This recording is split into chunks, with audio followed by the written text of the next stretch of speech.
NCLEX RN Question 8. Following in a clamping seizure, the nurse should assess the client for which of the following? Option A. Polyuria. B. Facial flushing. C. Hypotension. D. Uterine contraction. Right answer I have option D. Uterine contraction. After in a clamping seizure, the client commonly fall into a deep sleep or coma. The nurse must continue monitor the client for sign of impending labor because the client will not able to verbalize that contraction are occurring. Polyuria is more common than polyuria after in a clamping seizure. Facial flushing is not common unless it is caused by reaction to any medication. Typically, the client remain hypertensive during a clamping seizure unless medication administered such as magnesium sulfate. NCLEX RN Question 9. When assessing a 34-year-old multigravida client at 34-week gestation experiencing moderate vaginal bleeding, which of the following would most likely alert the nurse that placenta previa is present? Option A. Painless vaginal bleeding. Option B. Uterine tetany. C. Intermittent pain with spotting. D. Dull lower back pain. Right option I have option A. Painless vaginal bleeding. The most common assessment finding associated with placenta previa is painless vaginal bleeding. With placenta previa, the placenta is abnormally implanted, covering a portion of cervical os. Uterine tetany is associated with oxytocin administration. Intermittent pain and spotting commonly is associated with spontaneous abortion. Dull lower back pain is commonly associated with poor maternal posture or uterine tract. In 34-week gestation, visit to the hospital because she suspects that her water has broken. After testing the leakage fluid with nitrogen paper, the nurse confirmed that client's membrane has been ruptured. When the paper turned, which of the following color? Option A. Yellow. B. Green. C. Blue. D. Red. The right option I have option C. Blue color. If the client membrane has been ruptured, the nitrogen paper will turn blue in alkaline reaction. False positive may occur when the nitrogen paper is exposed to blood or semen. The definitive test for the rupture of membrane is Fern testing, where amniotic fluid is allowed to dry on a slide and then view under a microscope. Dried amniotic fluid will form a Fern pattern. No other fluid forms this type of pattern. Question 11. A preemie-gravida client at 30-week gestation has been admitted to the hospital with premature rupture of membrane without contraction. Her cervix is 2 cm dilated and 50% effaced. What should the nurse assess first? A. Red blood cell count. B. Degree of discomfort. C. Urinary output. D. Temperature. Right answer I have option D. Temperature. Premature rupture of membrane is commonly associated with chorioamnionitis or infection. A priority assessment for the nurse to check temperature every 2 to 4 hours. Elevated temperature and elevated WBC may indicate indication of infection. RBC provide information only related to anemia. The client is not in labor, therefore assessing the degree of discomfort is not the priority at this time. Urinary output is not reliable indicator of an infection such as chorioamnionitis. 13. When caring for a preemie-gravid client with class 2 heart disease at 28-week gestation, the nurse would instruct the client to contact her PCP immediately if the client experiencing which of the following? Option A. Mild ankle edema. B. Emotional stress on job. C. Weight gain 1 pound per week. D. Increased dyspnea at rest. Right answer I have option D. Increased dyspnea at rest and generalized edema or pitting edema suggesting increasing congestive heart failure must be reported immediately. Mild ankle edema in the 3rd trimester is a common finding. Emotional stress on job increase cardiac demand. However, it should be reported only if the client experiencing symptoms such as palpitation, irregular heart rate, indicating heart failure related to increased stress. Weight gain of 1 pound per week is a normal. NCLEX RN Question 14. after a DNC to evacuate a molar pregnancy, assessing the client for the sign and symptom of which of the following would be most important. Option A, UTI, B, hemorrhage, C, abdominal distension, D, chorioamnionitis. Right answer I have option B, hemorrhage. Hemorrhage. After D&C to evacuate a molar pregnancy, the nurse should assess the client vital sign and monitor for sign and symptom of hemorrhage because the surgical procedure may have traumatized the uterine lining leading to hemorrhage. UTI is not common after evacuation of molar pregnancy. UTI is most commonly related to urinary catheterization. The client should not experiencing abdominal distension because the content of uterus has been removed. Chorioamnionitis is an inflammation of amniotic fluid membrane with complete mole, no embryonic, no fetal tissue, no membrane are present. Follow for more. Thank you. NclexRN question 15. After suction and evacuation of a complete hydatiform mole, the 28-year-old multigravid client asked the nurse when she can become a pregnant again. The nurse would advise the client not to become a pregnant again for at least which of the following time. Option A, 6 months, 12 months, 18 months and 24 months. Right answer I have option B, 12 months. A client who has experienced at molar pregnancy is at risk for developing of choriocarcinoma and required a close monitoring of HCG level. Pregnancy would interfere with monitoring of these levels. High HCG titer are common for up to 7 weeks after evacuation of the mole, but then these levels gradually begin to decline, increasing level of indicative of malignancy and should be treated with methotrexate. If after 1 year of HCG level are negative, the client is theoretically free from malignancy developing and could have a plan for another pregnancy. Thank you and follow for more. NclexRN question 16. The nurse is caring for a preemie-gravid client in active labor who has had 2 fetal blood sampling to check fetal hypoxia. The nurse determined that fetal is showing sign of acidosis when the scalp pH is below which of the following? Option A 7.5, B 7.4, C 7.3, D 7.2. Right answer I have option D, 7.2. If the fetus is hypoxic, the pH will fall below 7.2 and will indicative of fetal distress. This finding typically require immediate vaginal or cesarean birth.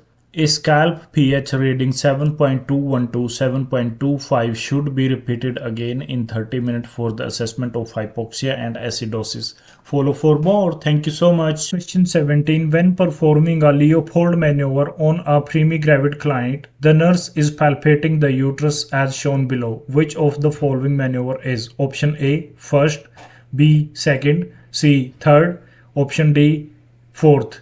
The right answer I have option C, third maneuver. Leopold maneuver are performed to determine the presentation and position of the fetus. The third maneuver is determined whether the fetal presentation part is engaged in maternal pelvic. The first maneuver distinguishes between the breech and cephalic presentation through a palpation of the top of the fundus, and the second maneuver locates the fetal back, arm and legs. The fourth maneuver is done to locate the fetal cephalic prominence if the fetus is in cephalic position, as shows in this picture. Thank you and follow for more. NclexRN question 18. The nurse prepare a client for a lumbar epidural anesthesia. Before anesthesia administration, the nurse instructs the client to assume which of the following position. Option A, lithotomy, B, sideline, C, knee to chest, D, prone. Correct answer I have option sideline position. Sideline or C-shape position. Lumbar epidural anesthesia is usually administered with the client in a sitting or sideline position with shoulder parallel and legs slightly flexed. These positions exposed to vertebrae to the anesthesiologist. Paracervical and local anesthesia are usually administered with the client in the lithotomy position. Knee to chest position and prone position are not used for anesthesia administration. Follow for more. Thank you so much. NclexRN question 19. A preemie-gravid client in early labor tells the nurse that she was exposed to rubella at 14-week gestation. After birth, the nurse should assess the neonate for which of the following? Option A, hydrocephalus, B, cardiac disorder, C, renal disorder, D, bulging frontale.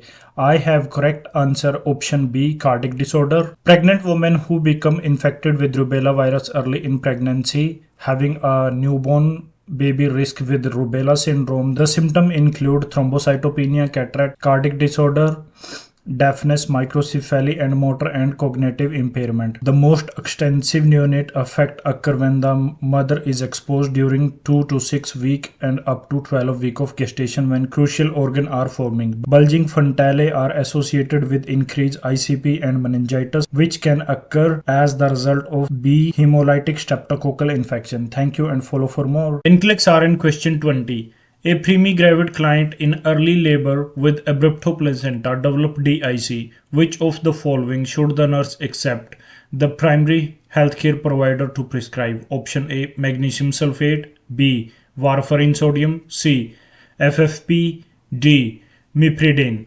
Right answer I have option C, fresh frozen plasma. FFP. To stop the process of DIC, treatment include fresh frozen platelets or blood transfusion. The primary healthcare provider also may prescribe heparin before administration of blood product to restore the normal blood clotting mechanism.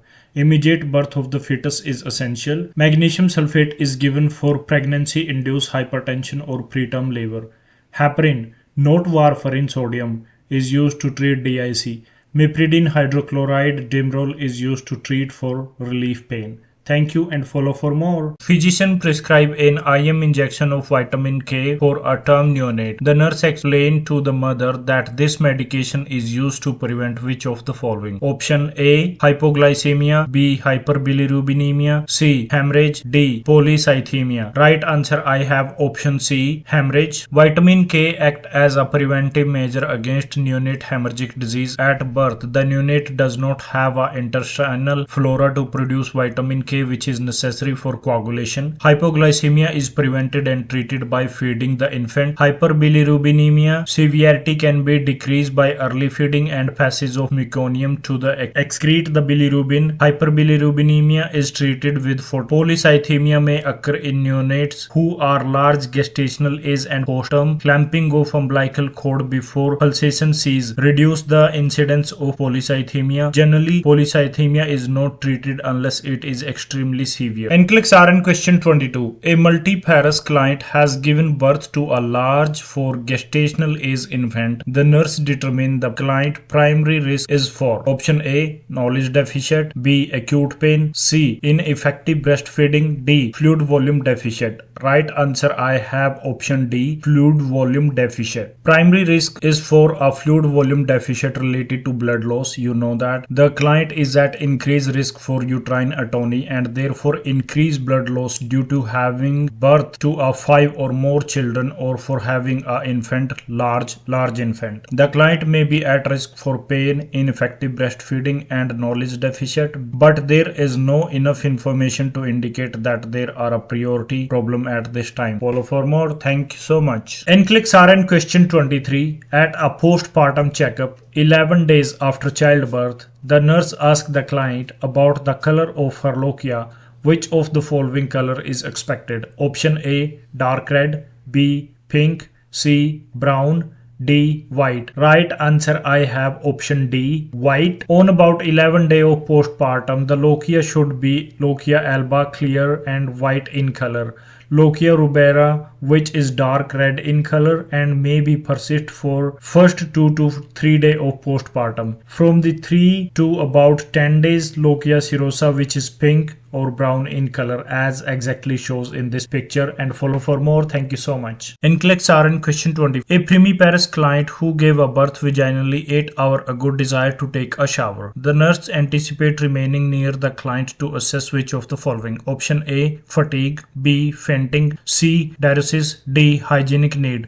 Right answer I have option B, fainting. Clients sometimes feel faint or dizzy when taking a shower for the first time after the birth because of the sudden change in blood volume of the body. Primarily for this reason, the nurse remain nearby while the client taking her first shower after birth. If the client become dizzy or express symptom of feeling faint, the nurse should get back the client bed as soon as possible. If the client faint while in the shower, the nurse should cover the client to protect her privacy, stay with the client and call for help. Fatigue, diuresis and hygiene are common after postpartum and will precede taking a shower. These are normal psychological response during postpartum period. Follow for more. Thank you so much. NCLEX RN question 25. A breastfeeding primiparous client asks the nurse how breast milk is different from cow milk. The nurse responds by saying that breast milk is higher in which of the following option? Option A, fat, B, iron, C, sodium, D, calcium. Right answer I have option A, fat. Breast milk has a higher fat content than cow milk. 30 to 55% of calories in breast milk are from fat. Breast milk contain less iron than cow milk does. However, the iron absorption from breast milk is greater in neonate than the cow milk. Breast milk contain less sodium and calcium than cow milk. Thank you and follow for more. Good job. RN question 26. A primiparous client who is bottle feeding her neonate asks when should I start giving the neonate solid food? The nurse is trying to introduce solid food no sooner than at which age? Option A, 2 months,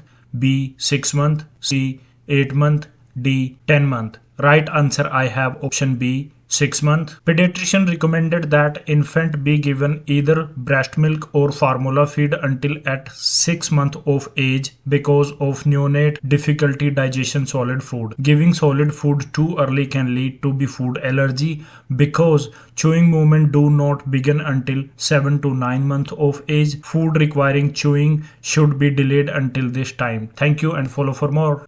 NCLEX RN question 27. When teaching a primiparous client about the growth and development of the neonate, which of the following should the nurse include as the usual age at which most babies are able to drink from the cup independently?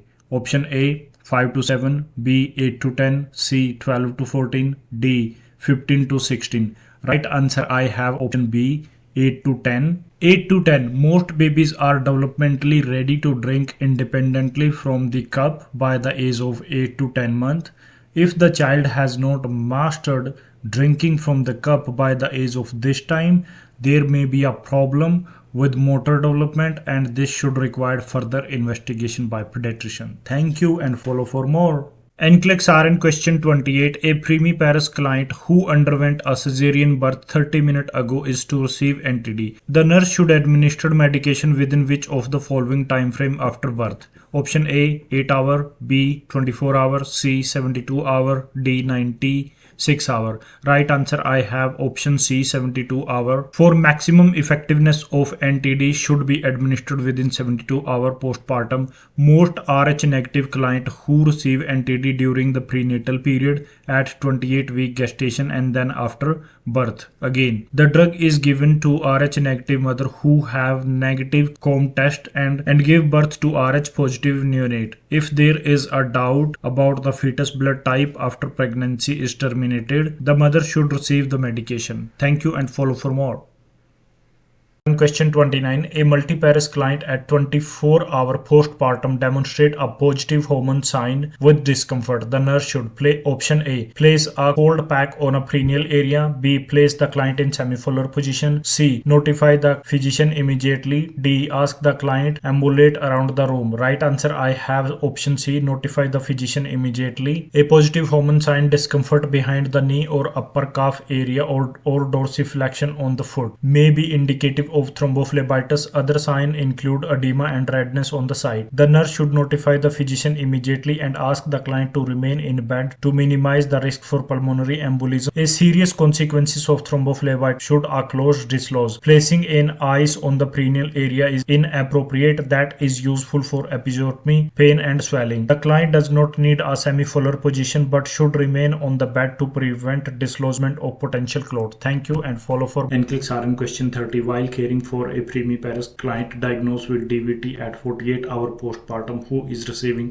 IV heparin therapy, the nurse would contact the primary care provider if the client exhibits which of the following symptoms? Option A, pain in calf muscle, B, dyspnea, C, hypertension, D, bradycardia. Right answer I have option B, dyspnea. A major complication of DVT is pulmonary embolism. Sign and symptom include dyspnea, severe chest pain, apprehension, cough, possible accompanied by hemoptysis, tachycardia, fever fever, hypotension, diaphoresis, pallor, shortness of breath and friction rib, and required immediate treatment.